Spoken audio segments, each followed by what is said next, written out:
요한복음 14장 1절부터 6절 말씀을 가지고 하나님 말씀 증거하겠습니다. 우리가 걷는 이 길이란 제목으로 하나님 말씀 증거하겠습니다. 우리가 걷는 이 길, 방금 전에 우리가 걷는 이 길이라는 복음성가를 같이 찬양드렸습니다. 우리가 걷는 이 길은 보기에 좁고 험하며 찾는 이 매우 적어서 외롭지만 이 길 끝에는 우리 주님이 계셔 우리를 그 품에 안아주시리. 세상 사람들 우리를 보며 어리석다고 조롱하지만 이 길을 가는 자마다 영원히 주와 살리라. 곡이 좀 약간 가사가 슬퍼 보이긴 하지만 경쾌하고 빠른 곡입니다. 우리가 걷는 이 길은 보기에 좁고 험하며 찾는 이 매우 적어서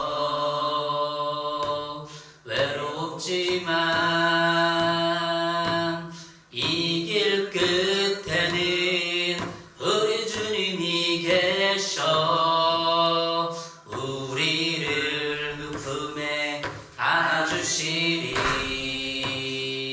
세상 사람들 우리를 보며 어리석다고 조롱하지만 이 길을 가는 자마다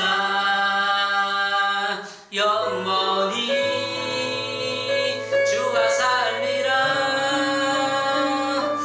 네, 이렇게 반주 없이 좀 불러보니까 반주 없이 좀 네, 좋네요. 더 좋은 것 같은데. 제 영성이 묻어나는 것 같아요. 우리가 걷는 이 길, 주님의 길, 십자가의 길, 믿음의 길입니다. 우리가 믿음, 신앙생활을 할 때 이 찬양을 부르고 들으면서 힘을, 용기를 얻는 것 같아요. 세상의 사람들이 그 가치를 모르기 때문에 어리석다고 조롱하지만 이 길을 간 자마다 영원히 주와 함께 살리라. 네. 요한복음 14장 6절 오늘 본문이죠. 예수께서 이르시되 내가 곧 길이요 진리요 생명이니 나로 말미암지 않고는 아버지께로 올 자가 없느니라. 예수님이 길이라고 선포했어요. 선언했어요. 밝혔어요.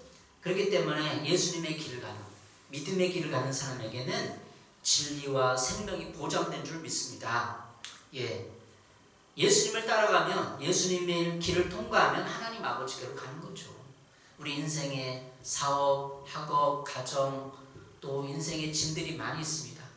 그 길을 갈 때 짐이 너무 무거운 거예요. 가정의 짐, 부부의 짐, 자녀의 짐, 경제적인 짐 많이 있어요. 사업에 성공하고자 하는 이런 것도 모든 짐을 지고 갈 때 너무나 힘들어요. 믿음의 길을 갈 때 너무나 힘들다. 근데 세상 사람들은 그 좁은 길을 선택하고 갈 때 때로는 조롱하지만 우리는 그 길을 묵묵히 가면서 감사하고 기뻐할 수는 우리 그리스도인의 정체성인 줄 믿습니다. 우리는 그 좁은 길을 가면서 기쁜 거예요. 왜? 주와 함께 영원히 살기 때문에. 가사에도 그러잖아요. 이 길을 가는 자마다 영원히 주와 함께 살리라. 영혼의 가치를 향해서 가는 것이기 때문에 우리는 하나도 힘들지 않는 거예요. 때로는 인생의 짐 때문에 무거워서 넘어지고 쓰러질 때도 좀 다시 일어나서 오뚜기처럼 다시 일어나서 저도 오뚜기 기질이 있는 것 같아요. 넘어지지만 또 일어나고 낙심하지만 또 일어나고 우울하지만 또 일어나고. 제가 오뚜기 기질이 있어요. 어렸을 때부터 초등학교 1학년 입학하고 큰 집에 있었는데 깔비로 갔어요. 깔비로 들어왔어요. 풀 뜯으러 다녔어요. 낫으로 초등학교 1학년 때 낫으로 풀을 베갖고 토끼풀을 먹인 거예요. 근데 맨날 토끼풀을 그거 안 해왔다고 큰 집에서 혼났어요. 그 토끼풀을 짐을 지고 풀을 갖다가 이렇게 막 푸대에다가 잘고 가는데 너무나 힘들다. 초등학교 1학년이 그 하기가 너무나 힘들었어요.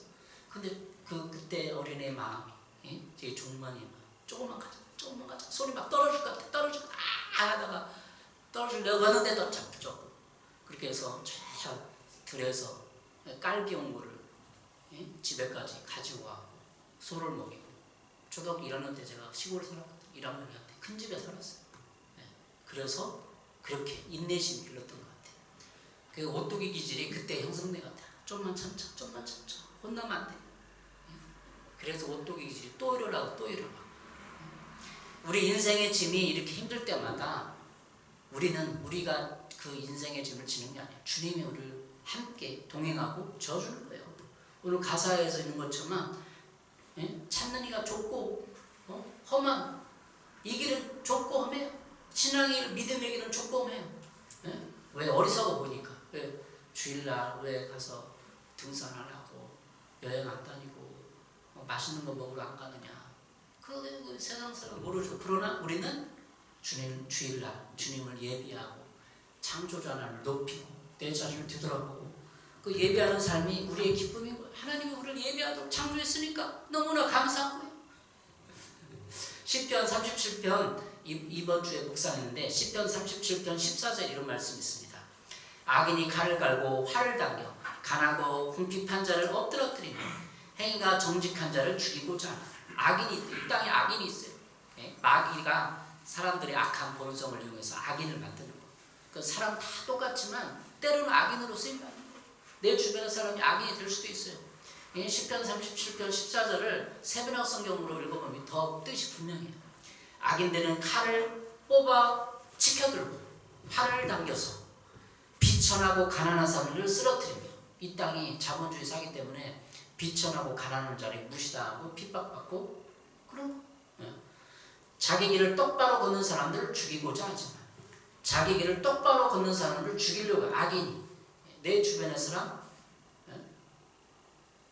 때로는 가난한 자를 무시하고 멸시하고 갑질하는 사람들이 또 마귀가 이 세상을 지배하는 마귀가 똑바로 걷는 사람을 죽이고자 하는 거예요. 이 세상이 왜 우리가 힘든가요? 내 주변에 내 사회에 내 지구에 어떤 사람들 악인들이 있어서 똑바로 걷는 사람을 죽이고자 하기 때문에 어려운 거예요. 그러니까 너무 지친 거예요. 무시받고 갑질하고 세계 전쟁사도 왜 그 우크라이나 러시아가 그런 전쟁에 휘말려 드는 거죠? 인간의 본성 때문에 자기를 똑바로 걷는 사람을 죽이고자 해요. 괜찮은 사람한테 막 갑질하고 막 그래서 전쟁이고 뺏고 싶고 일부러 사람들이 뺏어야겠다 하고 뺏는 게 아니에요. 그냥 정치하다 보니까 이게 꼭 필요해. 전략적으로 필요해. 크림반도가 필요해. 뭐가 필요해. 물자가 필요해. 가스가 필요해. 석유가 필요해. 그러니까 뭐 막는 거예요. 이거 안 되겠다. 우리가 먼저 먹어야겠다. 세계사, 문화, 사람들의 생활상들을 다 연구해보면 그 근본적인 속성에 더 갖고 싶고 뺏기고 싶지 않은 게 있는 거예요. 그게 욕심인데 그게 인생의 짐인 거예요. 그냥 풍족하게 나눠서 서로 나누면 되는데 인생의 짐 때문에 자기 길을 똑바로 걷는 사람들을 미워하고 질시하고 갑질하고 낮추고 무시하고 싸우고 그런 게 있는 거죠. 그게 인생길이에요. 우리가 걷는 길은 그런 길이 아니에요. 우리가 걷는 길은 예수님의 길. 예수님의 길, 생명의 길, 예수님 말했듯이 길이요 진리요 생명이다 선포했는데 길과 진리와 생명을 향해 가는 길이에요.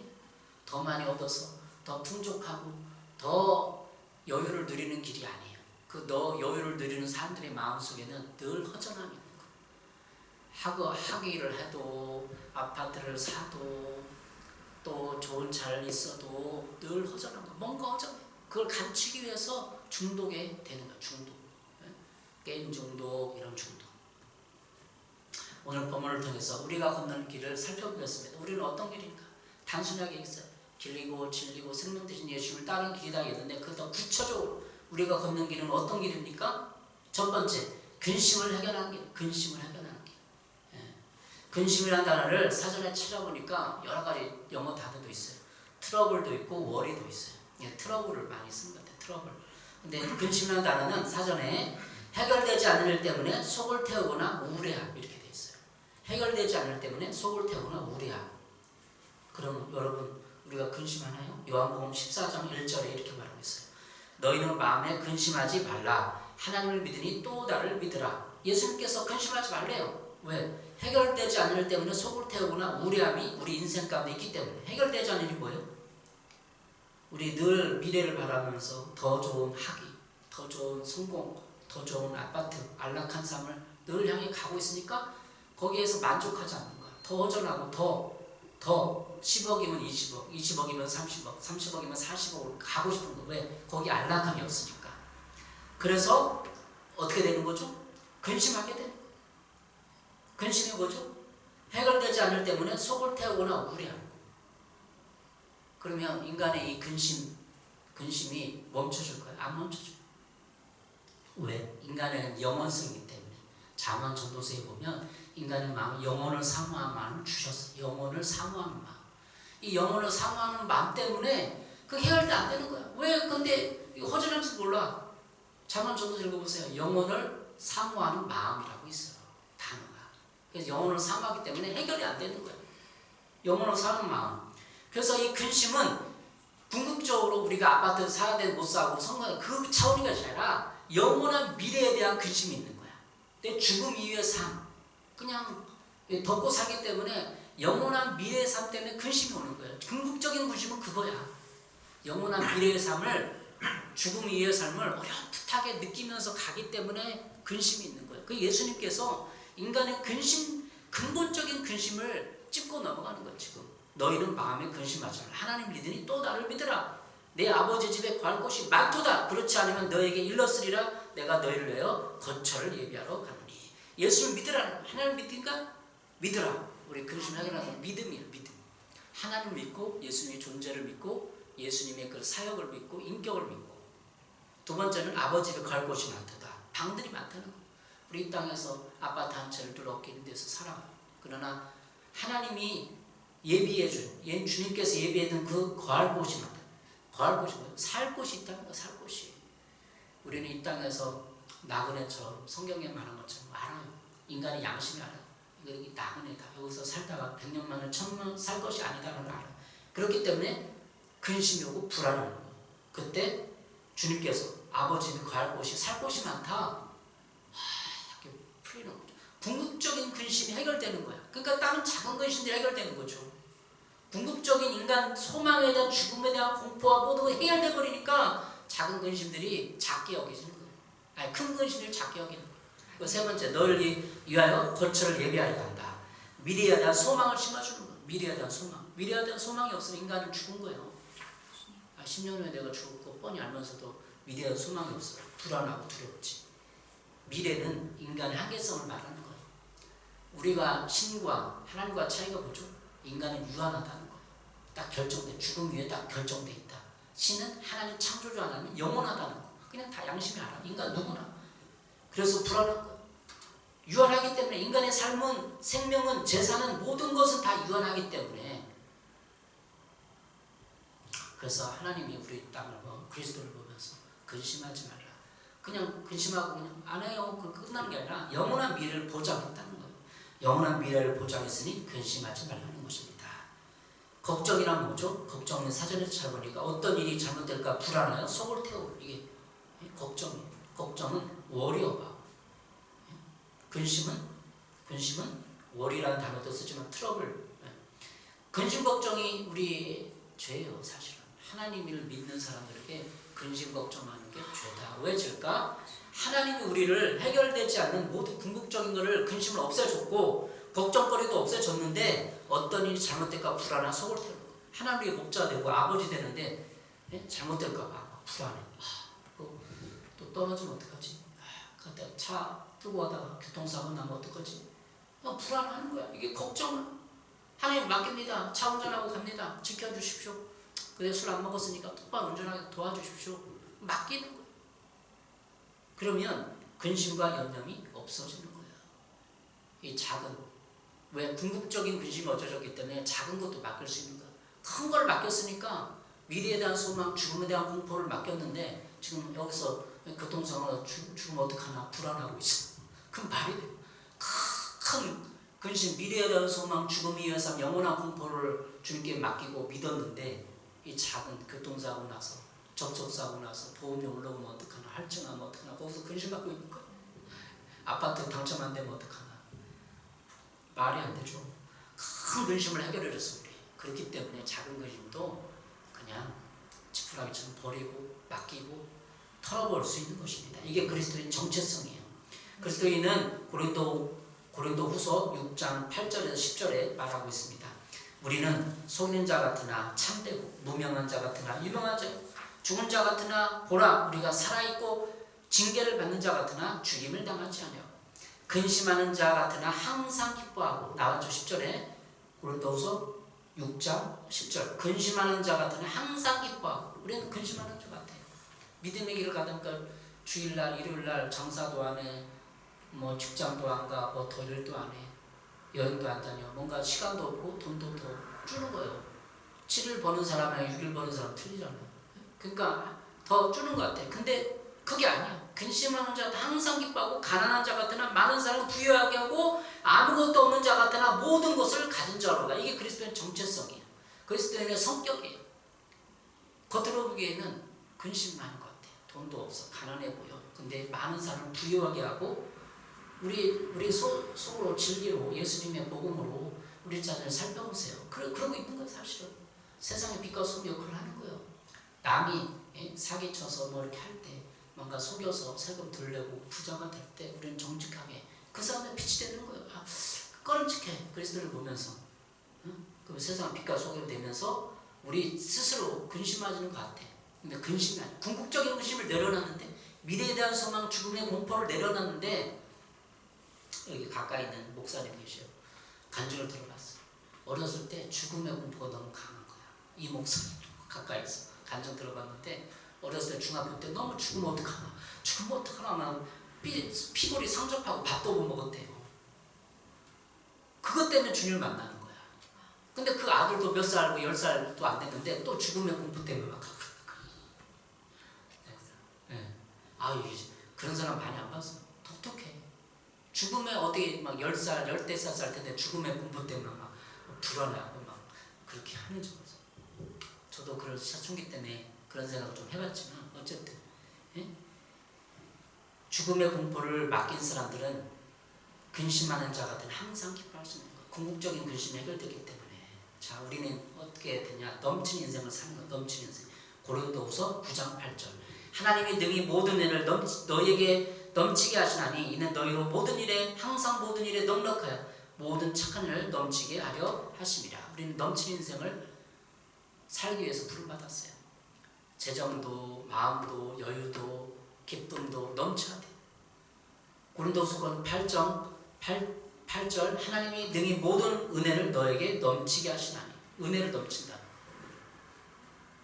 어제 새롭게 하소서 간증을 들었습니다. 유튜브 간증. 서창희 목사님 간증을 들었어요. 거의 한 30분 이상 들었는데 핵심만 말씀드리겠습니다. 이분이 고려대 경영학과를 졸업했어요. 고려대 경영학과를 졸업해서 포스코 대기업에 포스코 우리나라 되게 대단한 기업 들어서 재직 중에 있었어요. 한 2년 3년 근무를 했나 봐요. 근데 때려치고 나 신학의 길을 가겠습니다. 하나님 부르셨으니까 그러니까 직장 상사 아무 말 못했대요. 아무 못하고 직장 상사가 처음에 나 저기 사표 쓰겠습니다 하더니 물어보려고 했대. 왜 그만두냐. 여기가 얼마나 좋은 데인데 이렇게 물어보려고 했대요. 그럼 뭐 유학을 가려고 그러냐 뭐 결혼하려고 그러냐 뭐 다른 데 가려고 물어보려고 했는데 하나님 부르셨습니다. 신학의 길을 가야겠습니다. 그러니까 아무 말 없이 그냥 가라 그러죠. 그 저기 신학의 길을 가는 서창희 목사님 간증을 다 들었는데 대단해요. 서울에서 대전으로 대학 1학년 때 일반 대학 갔어요. 고려대 경영학과 다니면서 서울에서 이렇게 있는데 대전으로 개척교회를 봉사를 한 거예요. 피아노로. 요즘에 젊은 목사예요. 한 30대살밖에 안 되고요. 근데 그분이 서울에서 대전으로 대학생이면서 곧바로 이렇게 과외해서 과외 받은 거를 차비를 해갖고 그 집안이 그 뭐죠? 고증을 잘못 써갖고 중학생 때보다 폭삭 망한 매일 그 과외 받으면 그 이자로 들어가는 간증이니까 간증을 하지. 그렇게 가난하고 쪼들렸는데 아빠 엄마가 파산 신고하면 되는데 파산 신고가 그걸 갚았대. 한 10년 20년 동안 막 갚은 거예요. 그런 와중에서도 개척교회 봉사를 피아노 봉사를 갔는데 이제 군대 가고 너무 하나님께 푸념을 했대요. 하나님 이게 뭡니까? 고린도후서 9장 8절에 넘치게 하신다고 하는데 은혜가 넘친다고 하는데 이게 뭡니까? 넘치게 뭘 넘칩니까? 그렇게 읊조리면서 그렇게 하나님 앞에 하소연하면서 다녔대요. 근데 한 학기 끝나고 군대 갈 때가 됐는데 장학재단에 신청해서 한 학기 그냥 이렇게 가려고 이렇게 등록금 내려고 했는데 4년 장학금을 다 받은 거예요. 4년 장학금. 그러니까 이분이 돈에 대한 집착과 돈에 대한 물질의 개념을 뛰어넘은 거예요. 그냥 내가 왜 그 대전까지 가서 그 개척교회 봉사하고 이렇게 힘들게 해야 돼? 그냥 내리 쳐버리고 그냥 할 수 있는데 성실하게 하나님 앞에서 산 거예요. 그래서 그런 장학재단에 4년 동안 장학금을 받게 된 고려대 경영학과 얼마나 똑똑해. 거기 가난한 사람 많을 텐데 왜 자기가 됐냐? 간증해. 왜 자기가 됐냐? 그 가난한 사람도 많고 장학재단을 보면 성적이나 환경 이런 거랑 다 보는데 성적이 됐으니까 빗불 이상 받으니까 장학금 주는 거 아니야. 그래서 이분이 경제력을 뛰어넘고 믿음의 길을 갔다. 또 많아요. 중독이 있는데 중독도 뛰어넘었어. 게임 중독도 걸렸어요. 왜? 부모님이 파산하니까 다 딱지를 붙이고 집에 나가 딱지를 붙여갖고 다 집에 장롱이고 옷이고 다 가져가는데 자기 뺏고 싶은 안개가 있는 거야. 컴퓨터 하나를 뺏고 싶죠. 왜? 컴퓨터 본체를 이불 속에 넣어놨대. 안 뺏기려고. 그래갖고 딸은 이불이고 뭐 이 장롱이 다 가져갔는데 컴퓨터 본체 안 뺏겼대. 그래갖고 그걸 게임하는 거야. 엄마가 새벽기도 가면 게임 하고 교체 막 밤새도록. 근데 게임 중독에서도 어느 날 하나님 기도하는 가운데 벗어난 거야. 그냥 게임을 하고 싶지 않다는 거죠. 게임 중독에서 벗어났죠. 돈 걱정, 돈 재정 문제에서 벗어났죠. 젊은 목사님인데 지금 저 서울에서 목회하는데 한 70명, 80명 보이는 거예요. 새롭게하는 간증을 들었습니다. 이분이 간증한 내용이 고린도후서 8절이에요. 넘치게 하시나니 세번역 성경이 이렇게 말합니다. 하나님께서는 여러분에게 온갖 은혜가 넘치게 하실 수 있습니다. 그러므로 여러분은 모든 일에 언제나 쓸 것을 넉넉히 가지게 되어서 온갖 선한 일을 얼마든지 할 수 있습니다. 우리는 주님을 믿고 신앙생활 하면은 늘 가난에 쪄들고 그래요. 그러나 그분이 믿음으로 결단하고 하나님의 길을, 주님의 길을, 봉사의 길을 서울에서 대전까지 얼마나 피곤하겠어요. 과외에서 과외 과외비 그냥 또 보는 쪽씩 그냥 들어가는 거예요. 그냥 교통비도 없고 쩔쩔 매는데 월요일날 과외하고 아침에 닦아서 하고 수업 듣고 얼마나 고생한 얘기를 스토리를 얘기했어요. 근데 이분이 간증하기는 나의 소득은 영혼이란다. 목회하면서 깨달은 걸 얘기하더라고요. 넘치긴 뭘 넘쳐? 넘친다고 했지. 막 가서 자기가 고민을 하는 거예요. 넘치긴 뭘 넘쳐? 하고 그냥 그렇게 하나님 앞에 그냥 푸념하고 돌아다녔는데 넘치긴 뭘 넘쳐? 근데 하나님이 4년 장학금을 줘서 넘쳤다는 걸 깨달았다. 우리께 넘칠 수 있어요. 진짜 왜 안 하느냐? 하나님 뜻대로 안 사니까. 하나님 뜻대로 안 사니까 안 넘치는 거야. 봉사의 길, 주님의 길을, 순교자의 길, 십자가의 길을 가면 넘치게 돼 있어. 무서워서 벌벌 떠니까 안 하려고 하니까. 요즘 개척교회 안 하려고 하잖아요. 근데 이 청년은 대학교 1학년 때 20살, 21살 때 아니야. 서울에서 대전으로 피아노 봉사로 가. 그 교회를 못 잊어. 이렇게 하나님 우리 넘치게 하십니다. 수많은 간증자들 있어요. 왜 이렇게 힘들게 살아요? 더 주님 뜻대로 믿음의 길을 향하여 가면 주님께서 은혜가 넘칠 줄 믿습니다. 할렐루야. 네.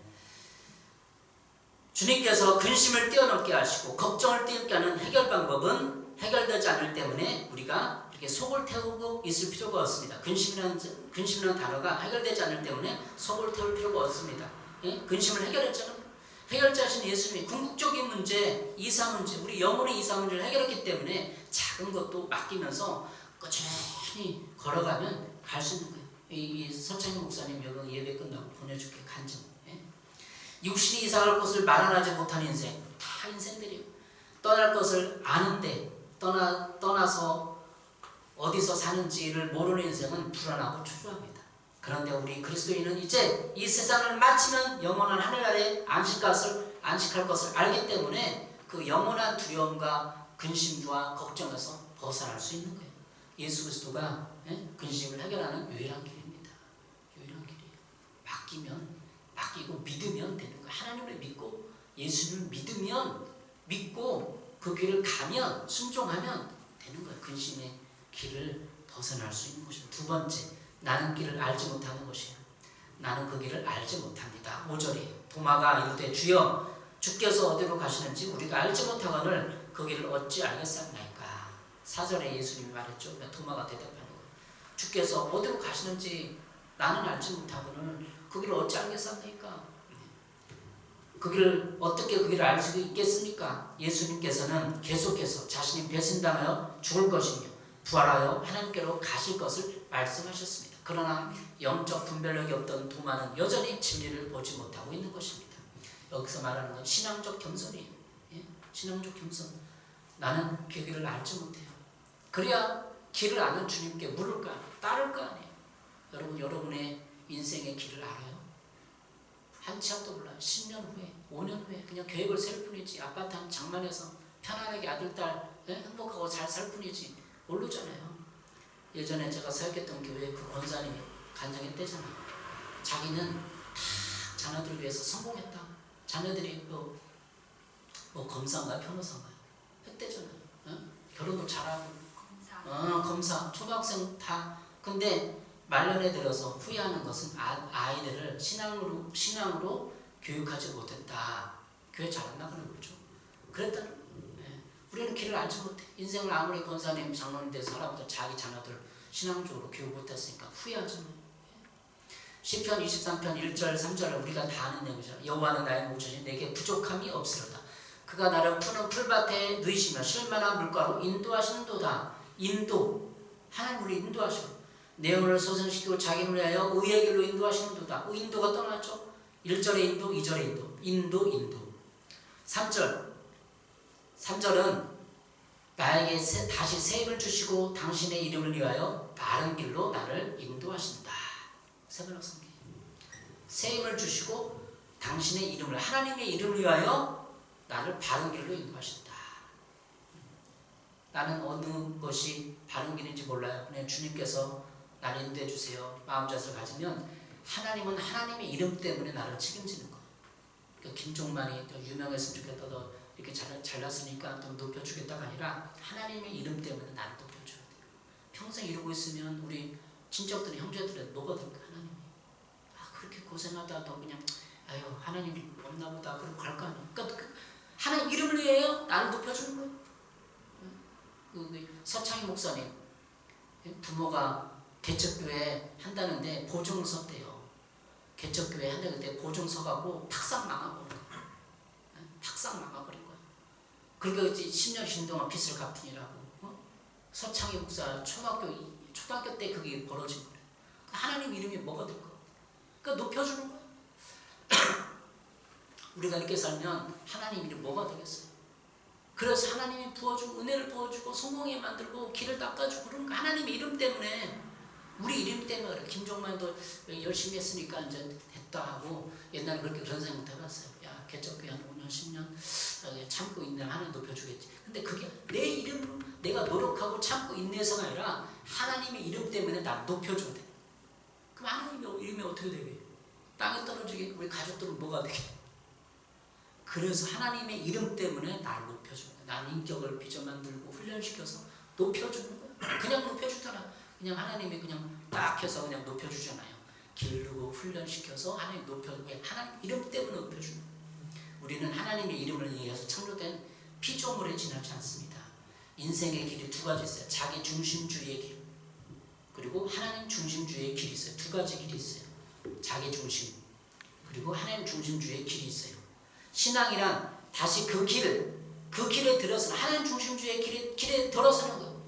우리 목회하면서 개척교회하면서 많은 사람들 왔다 가고 주변에 봐요.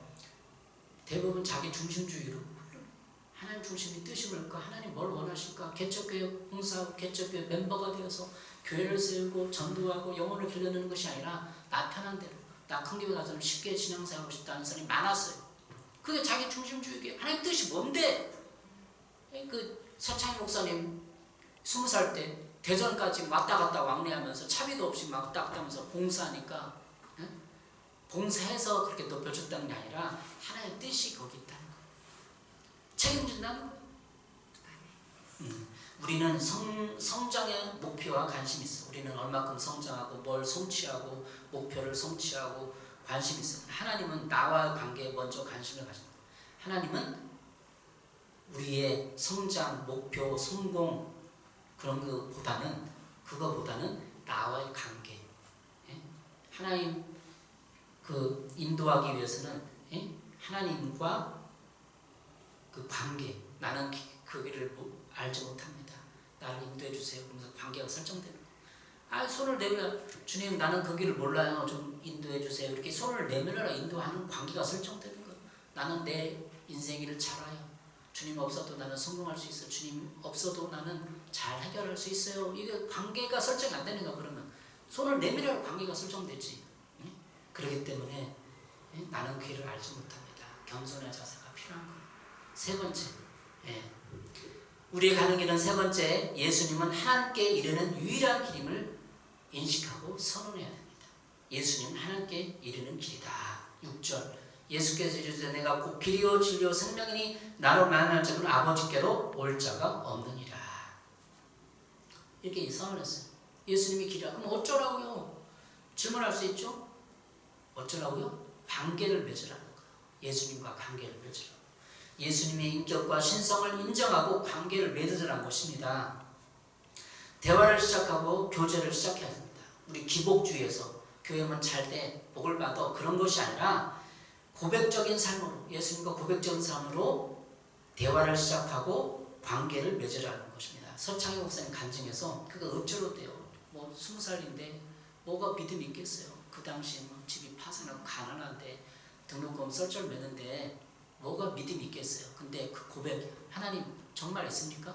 풍성하다 보니 진짜 나에게 풍성합니다. 너무 가난한데 이럴 수 있겠습니까? 하고 읍조리는 고백을 하는가. 그 고백을 들었다는 거야. 그 간증자가 자신의 고백을 하나님 들었다. 고백하라는 거죠.